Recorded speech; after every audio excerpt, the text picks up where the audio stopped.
watching Nexus Network, your trusted news partner. গত 29 June ladies study group charitable trust সম্প্রতি তাদের বার্ষিক পুরস্কার বিতরণী অনুষ্ঠান 2026-এর আয়োজন করেছিল আইটিসি সোনারে। অনুষ্ঠানের মূল আকর্ষণ ছিল রাজস্থানের মাননীয় উপমুখ্যমন্ত্রী রাজকুমারী দিয়া কুমারীর বিশেষ উপস্থিতি।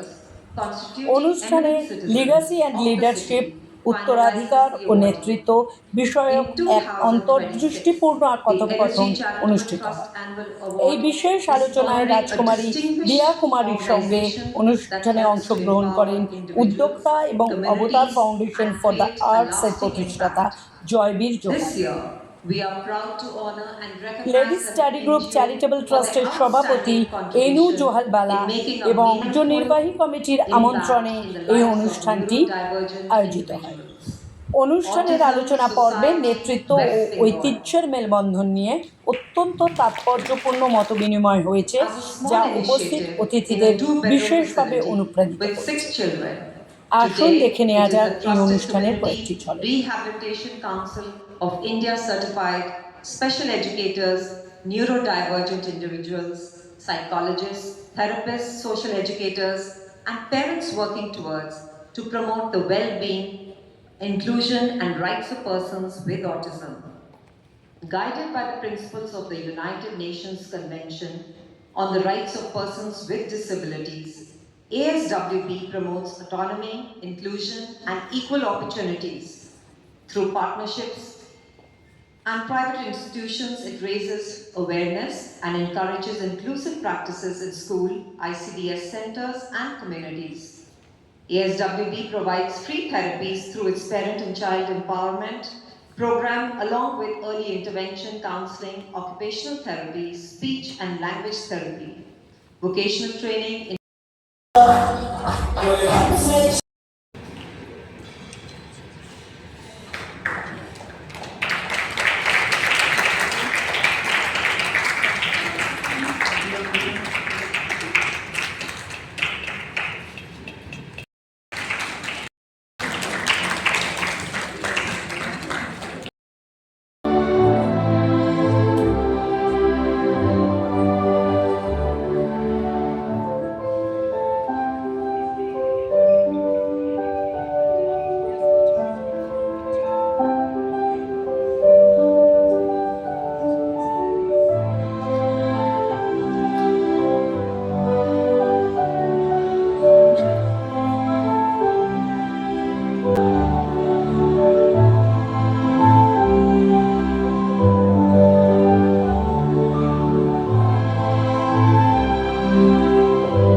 Haven't really got the rightful place in society, and also economically they're not doing as much or not really that independent. So this was my effort and my initiative to actually do something for them so that they have an independent income, so that they don't need to be dependent on anyone. And I think it gives a lot of confidence to them.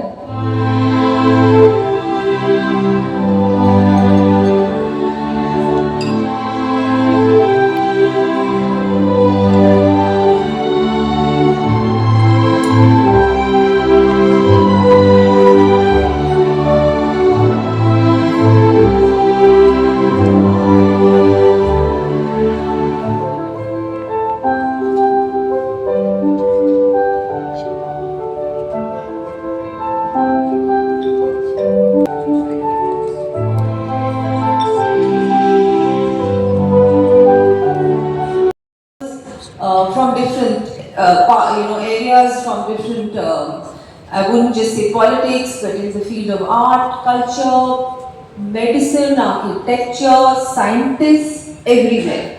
So all of that was there, and then I felt that no, I must do something, and I think that's a lot of the ladies here this afternoon also are here because they made something of what they have, what they've inherited. Absolutely. So I think it's very important that you do something with the legacy that you have inherited. If you don't also, it's okay, but if you can, I think you can make a difference. People actually listen to you, people look up to you, and families like ours hold a lot of credibility. So when you go asking for votes from the people, people at least the first time they vote because of who you are, because of the contribution that your ancestors have made to that particular area, that particular region, and they trust you. And I think just sitting back and doing nothing about it, I don't. That's my point of view. That no, that wouldn't have given me so much satisfaction. That what it has given me now. That's was it a accumulation of things that you were doing or you were seeing? What was it that made you say, okay, now electoral politics is for me? Yes. No, it wasn't planned at all. I was just, with my schools, with our charities, with not really the foundation. The foundation started after I became an MLA. So I was doing lots of other things, and then of course our ex-chief minister, Srimati Vasundhara Raje ji, family friend, she approached me and she said, I want you to fight this election. And I was very hesitant. I was like, no, I don't know how I'll do it. And it was a constituency which wasn't in Jaipur, little away from Jaipur, a tough seat. So I was very, very hesitant until the last day of filing nomination. I did not say yes. I said it on the last day. So this wasn't planned at all. But yes, after I became an MLA, I started enjoying it. I saw how people were, how much I can do. Having that power, being in that position, you can make a difference. Small things, just getting a water connection for them, a road sanction for them, a school admission for them. These things really, really matter. And this is what I could do. And when I saw the smiles on their faces, their families' faces, that was it. I was hooked. And now of course, it's been almost 15 years. That's absolutely brilliant. If with your permission, I'll just touch now. Yes, a round of applause. Maybe in a city like Kolkata, you don't need to really do very much. Ladies are already, they know about, how they're already literate, they already, they know how to handle their banking and all of that. But in the villages of Rajasthan, they didn't know any of that. So we taught them all of that. Also for skills, we have a lot of times young girls, we've taught them driving, we have taught them, beautician workshops and other kind of things, computers, depending on what. We got a group of women, okay, you have got 10 of you, you want to learn this, we teach you this. So getting also job opportunities. So with that, we connected with various organizations who could employ them straight away. So after learning that particular course, in fact, the companies used to come and actually hold the course, teach these people, and then these women used to get employment immediately. I think that is very important to link that. Because what is this whole thing all about? It's to make them financially independent, right? Empower them. How do you do that? You do it after, okay, all this process, and then how do you link them with the markets or with companies which will employ them, or they start their own businesses. That process is also very, very important, and also teaching them that skill is also very important. So all of that is important, not just money. Just build any particular story of a particular woman entrepreneur or a particular event or a particular center that you opened that is close to your heart that you'd like to share with us? I would say the first two centers which were in my MLA constituency, Savai Madhopur, those were the first, the two which I started there. After that, now my daughter has taken it over, so now she's the one doing all of it. So there, the ladies knew how to embroider and do Zardozi work. We made them, of course, we made their skills, improve on their skills, them through the, with the designers, trained them, made it more something that probably you would buy, or somebody over here would buy. Otherwise, the regular things no one buys. So a lot of those ladies, then they branched off on their own, and some of them have become little designers there now on their own. They're selling the products online, and they've got huge orders. They are exporting those things. So it's I think that gives you a lot of happiness that you are able to actually kind of help their journey in life. So it's interesting that you touched on a question that I wanted to ask you. and this is a question we ask ourselves all the time when we're working with craft, is that where do you draw the line between tradition and modernity, right?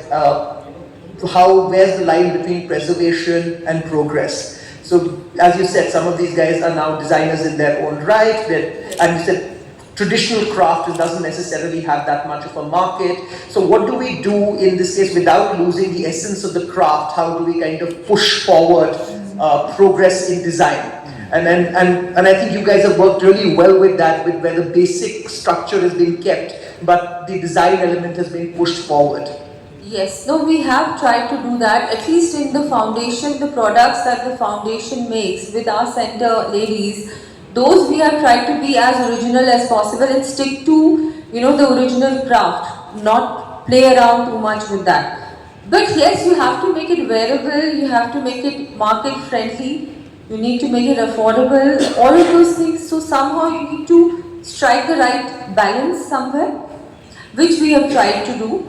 But I guess art is something which is, craft is something which is evolving all the time. So being too rigid that no, it should not lose the original essence. I don't know. You need to. I completely agree with you, but I think there is a lot of that we see in the craft world, which is this kind of emphasis on quote-unquote purity, which I don't think is necessarily the right thing to do, but that's my personal opinion. No, mine as well. Mine as well. I think, yes. No, but I think innovating with the original craft is always interesting. People would find that interesting. They would buy something like that. The usual things are anyway available in the market.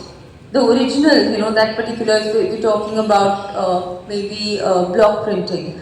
So with block printing, you get the normal Sanganeri print, Bagru print in Jaipur anyway. But if you make it a little different, you add embroidery to it, or you do a print which is unusual, or you, experiment with the combination of color that you use.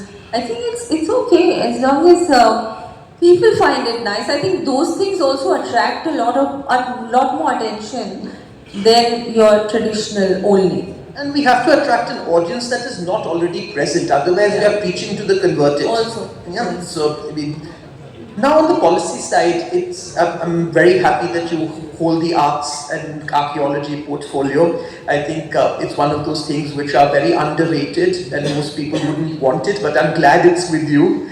And the government can do things at scale. I'm just coming back from Venice. There was the Biennale this year. We had Kochi last year in India. What are you looking at from your perspective, sitting on policy, that how do we do things on scale? Because those we are right now upgrading our own museums, the state museums in Rajasthan.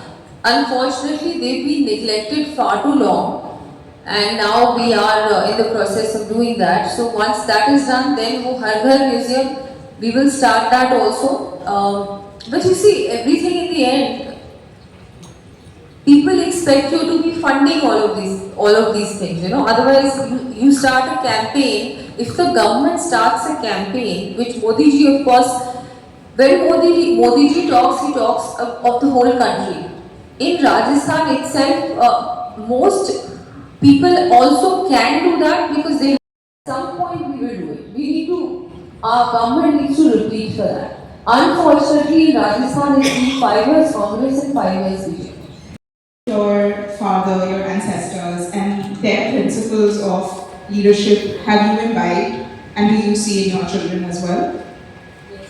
No, I think, like I said in the beginning, that whatever I am today is because of what they had taught me by example. I saw the way my father was, even though he was a recognized Maharaja, he never behaved like that. He was always humble, and then again he had the army background. He was an army. My sanskars that we say. I've learned all that and how much, and we need to carry. Rajasthan is culturally one of the richest states. So all our festivals, all our rituals, all these things, my parents have been doing, my mother also was doing it till recently, and so I learned all that, and now my children also grew up seeing all of that. all the galleries, all the different properties, they're doing it up, they're actually making it even better than what it was. So I'm very proud of that.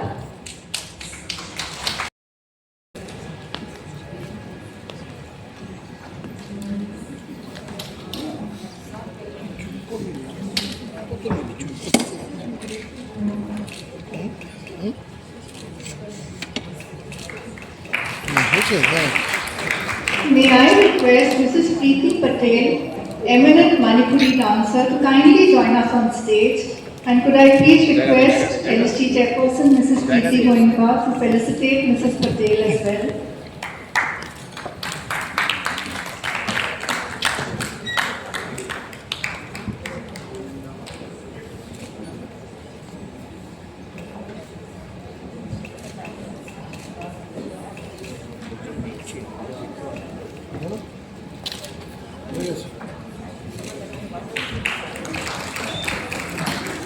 May I request the governing body and advisory board members to kindly join us on stage for the photograph?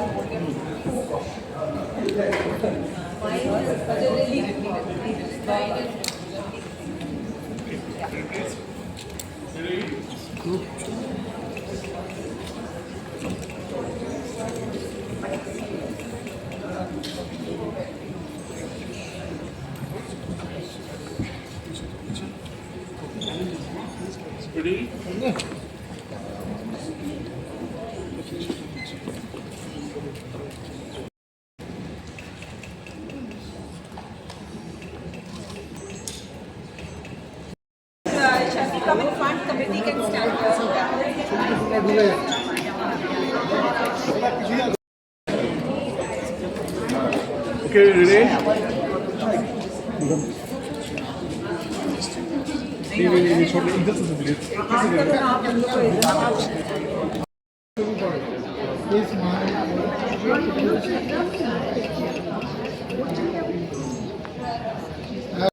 A lot of charity and you also deputy CM. How do you manage this? I think time management with which is a quality all women have, because you see other women also, not just me, who manage their home, they also manage their work life. So I think that is something which we have all seen, and I think that's genetically in all women. ये सभी महिलाओं में होता है, and I think I also have that, and that is why how discipline is very important. To be everywhere, try and be everywhere on time. Make sure that you do all your work on time. You don't keep people waiting. That a lot of changes happened in the last 2.5 years, and it's very important because you want to see change, you want to see development, you want to see infrastructure there, you want to see moving forward, you want economical people to become more stronger in every possible way. Everyone to be given opportunity, and also the central government schemes to be implemented properly in the state. That can only happen if the BJP is in the state, and of course it is in the center. So I am very happy, and I would like to of course congratulate the Honorable Chief Minister Suvendu ji that he is doing a great job. He's just started, and it's already, you can see the changes. And also people are looking for the security of the women and women empowerment also. Which will happen, like you see other states in India, where women are much safer. Here, there was total anarchy. There was just no law and discipline. Women were not safe. Not just women. People were feeling very insecure. There was no development. So I think it's really nice now that BJP has come in West Bengal, and they will make very good positive changes. Thank you, ma'am.